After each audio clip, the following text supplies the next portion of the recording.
विवाद से अर्थव्यवस्था तक सवाल, क्या देश पर बढ़ रहा है नया दबाव? कभी अदालतों की टिप्पणियां सुर्खियां बन रही हैं, तो कभी युवाओं के गुस्से की चर्चा हो रही है और साथ ही साथ महंगाई ने फिर से बहस के केंद्र में अपनी जगह बना ली है। एक तरफ देश की न्याय व्यवस्था से जुड़ी टिप्पणियों पर बड़े बड़े सवाल उठ रहे हैं, तो दूसरी तरफ आम आदमी की जेब पर लगातार बढ़ता बोझ नई चिंता पैदा कर रहा है। और अब सवाल सिर्फ राजनीति तक सीमित नहीं रहा, बल्कि सवाल यह है कि क्या देश आर्थिक मोर्चे पर ऐसे दौर में पहुंच गया है जहां छोटे छोटे संकेत बड़े बदलाव की तरफ इशारा कर रहे हैं। क्योंकि पहले युवाओं को लेकर हुई टिप्पणी चर्चा में रही, जो कि सीजे सूर्यकांत ने दी, और अब संवैधानिक पदों पर बैठे कर दिए गए बयानों पर भी बहस तेज हो गई है, क्योंकि अब फिर से एक और टिप्पणी सामने आई है। इसी बीच महंगाई ने भी फिर से दस्तक दे दी और आम आदमी एक साथ कई सारे सवाल पूछता दिखाई दे रहा है। सब मुद्दों पर बारी बारी से बात करूंगी, लेकिन सबसे पहले खबर मैं आपको बता देती हूं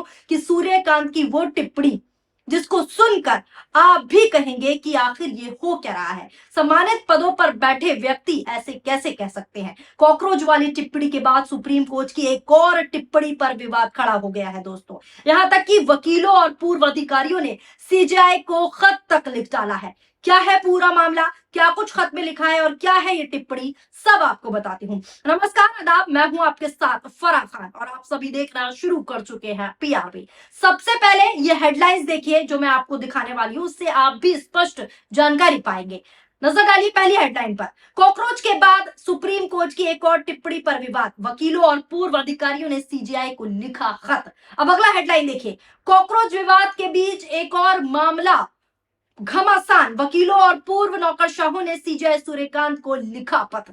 दरअसल दोस्तों आपको बता दूं, बीते दिनों न्याय व्यवस्था से जुड़ी कुछ टिप्पणियों को लेकर देश भर में जो है चर्चा तेज हुई। कई वकीलों और पूर्व अधिकारियों ने सवाल उठाए, और सवाल छोटे मोटे नहीं, बड़े सवाल उठाए गए कि संविधानिक पदों पर बैठे लोगों के शब्दों का असर बहुत बड़ा होता है। इसीलिए सार्वजनिक मंचों पर दी जाने वाली टिप्पणियों में विशेष सावधानी बरतने की जरूरत होती है। इसी बीच बेरोजगारी, युवाओं और फिर पर्यावरण से जुड़े मामलों पर भी बहस तेज हो चली। ये खबर देखिए जो स्क्रीन पर मैं आपको दिखा रही हूं।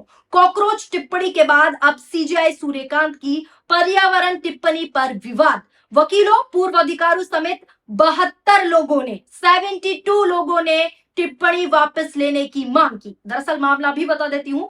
दरअसल 11 मई को एक सुनवाई के दौरान गुजरात में प्रस्तावित पीपावाव बंदरगाह विस्तार के खिलाफ दायर की गई एक जनहित याचिका पर पीठ ने कहा, हमें इस देश में कोई भी ऐसा प्रोजेक्ट बता दीजिए जहां इन तथाकथित पर्यावरण कार्यकर्ताओं ने कहा हो कि हम इस प्रोजेक्ट का स्वागत करते हैं। यानी तथाकथित पर्यावरण कार्यकर्ता, ये कह दिया सीजेआई ने। अभी रिपोर्ट देखिए, देश में कॉकरोच विवाद अभी थमा ही नहीं था कि अब एक और मामले पर घमासान शुरू हो गया है। यह मामला भारत के मुख्य न्यायाधीश सूर्यकांत की एक टिप्पणी से जुड़ा हुआ है। इसी को लेकर वकीलों और पूर्व नौकरशाहों में गुस्सा देखने को मिल रहा है। इन सभी ने चीफ जस्टिस ऑफ इंडिया को एक खुला पत्र लिखा है, जिसमें 70 से अधिक सेवानिवृत्त सिविल सेवकों ने राष्ट्रीय हरित न्यायाधिकरण के एक आदेश के विरुद्ध अपील की सुनवाई के दौरान पर्यावरण संबंधित याचिकाओं पर उनकी जो हालिया टिप्पणी है उस पर चिंता व्यक्त की है।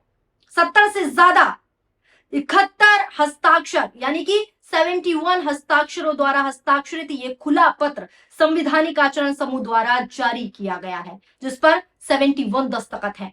आखिर चीफ जस्टिस जो है उनकी इस टिप्पणी पर कैसे घमासान चढ़ा, ये भी मैं आपको आसान भाषा में समझा देती हूँ।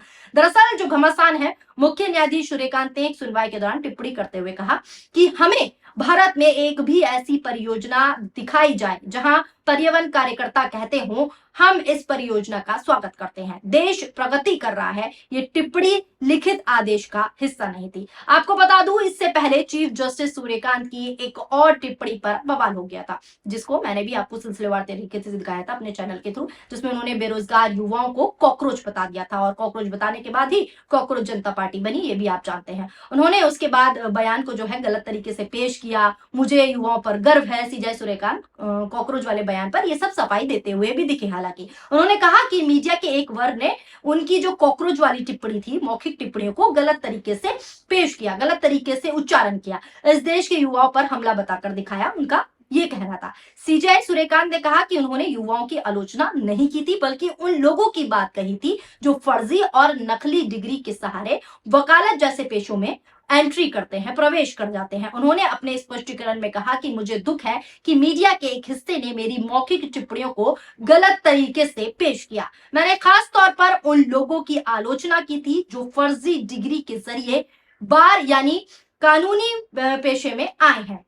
ऐसे लोग मीडिया, सोशल मीडिया और दूसरे सम्मानित पेशों में भी घुस गए हैं और वो परिजीवियों की तरह हैं। ये उन्होंने सफाई साफ तौर पर दी थी कॉकरोच वाली टिप्पणी के बाद। ये कहना पूरी तरह गलत है कि मैंने देश के युवाओं की आलोचना की। इसके आगे सीजेआई ने आगे ये भी कहा कि उन्हें भारत के युवाओं पर गर्व है और वो उन्हें विकसित भारत की सबसे बड़ी ताकत मानते हैं। लेकिन अब जो बयान आया है, जो अभी रिसेंट बयान है, वो ये है कि पर्यावरण के मामले पर उनकी टिप्पणी ने घमासान खड़ा कर दिया है। इसे लेकर पूर्व अधिकारियों ने पत्र तक लिख दिया है और 70 से अधिक सेवानिवृत्त सिविल सेवकों ने राष्ट्रीय हरित न्यायाधिकरण के तहत एक आदेश के विरुद्ध अपील की सुनवाई के दौरान पर्यावरण संबंधित याचिकाओं पर उनकी हालिया टिप्पणी जिन्होंने दी है उस पर चिंता साफ तौर पर व्यक्त कर दी है। इसी बीच एक और बहस जो है अचानक राजनीतिक माहौल को गरमा रही है। वो क्या है वो भी बता देती हूँ। वो है फर्जी डिग्री और संस्थागत पारदर्शिता को लेकर सवाल खड़े हो रहे हैं। छोटे मोटे सवाल नहीं, बड़े सवाल।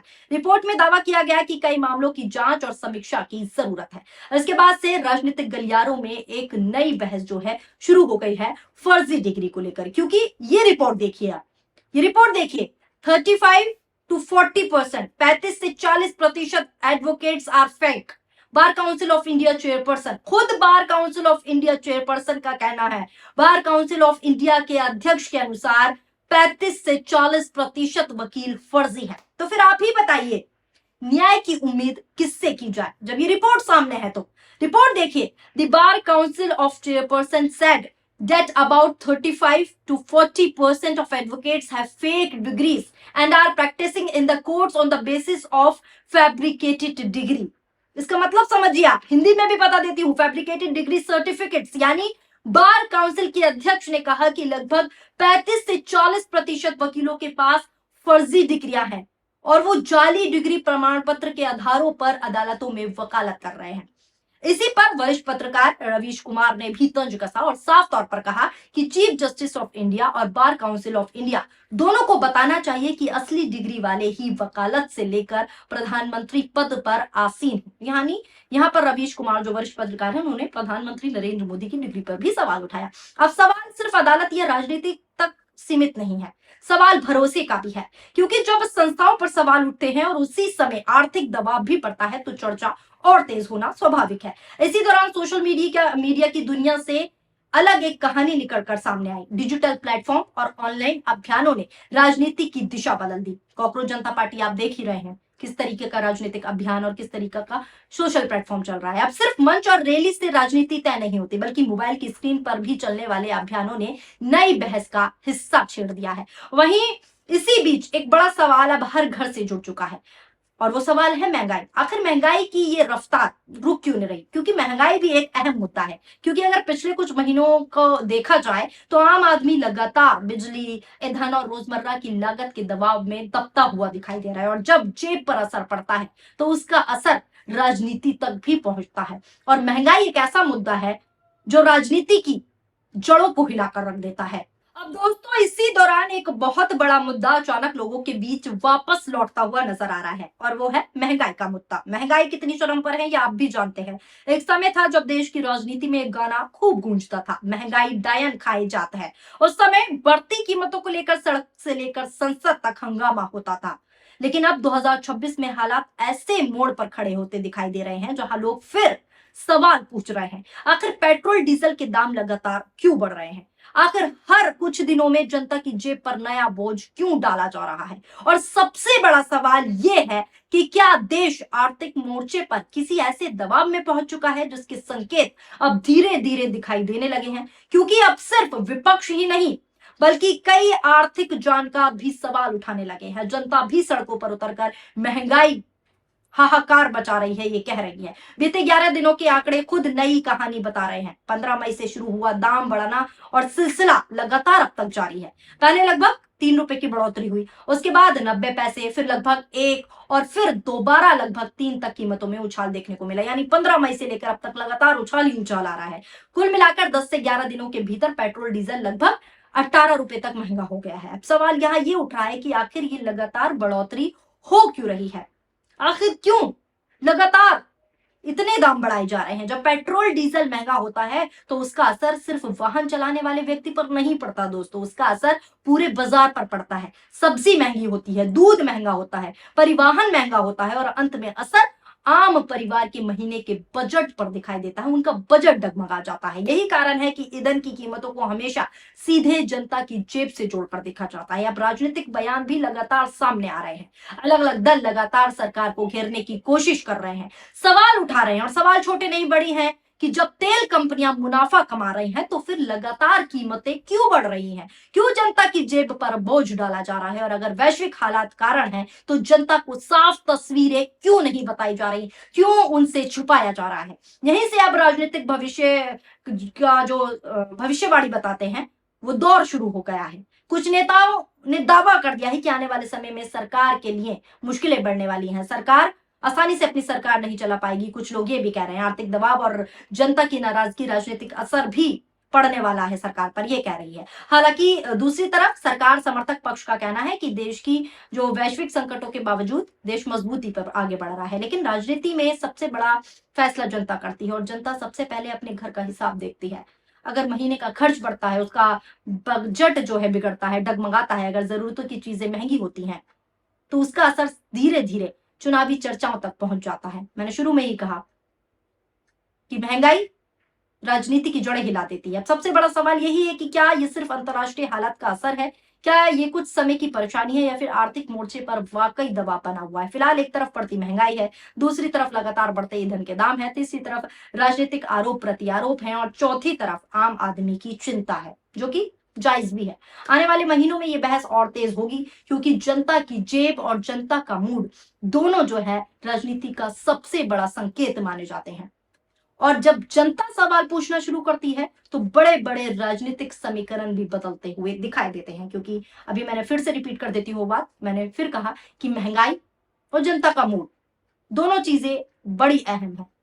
अगर दोनों बदल जाती हैं तो जड़ें हिले जाती हैं राजनीति की। फिलहाल इस खबर को लेकर आपकी क्या राय है नीचे कमेंट बॉक्स में जरूर बताइएगा। जो शुरू में मैंने आपको बताया कि सीजेआई सूर्यकांत ने जो टिप्पणी दी उसको लेकर आप अपनी क्या प्रतिक्रिया देना चाहते हैं वो भी बताइए। और दूसरी, महंगाई जिस तरीके से लगातार चरम पर है, जिस तरीके से आम आदमी का बजट बिगाड़ रही है, महीने भर का बजट उसका डगमगा रहा है उस महंगाई से, उसे लेकर आप क्या सोच रखते हैं नीचे कमेंट बॉक्स में अपनी प्रतिक्रिया जरूर शामिल कीजिएगा। वीडियो पसंद आई हो तो वीडियो को लाइक कीजिए। शुक्रिया, धन्यवाद, नमस्कार, जय हिंद, जय भारत।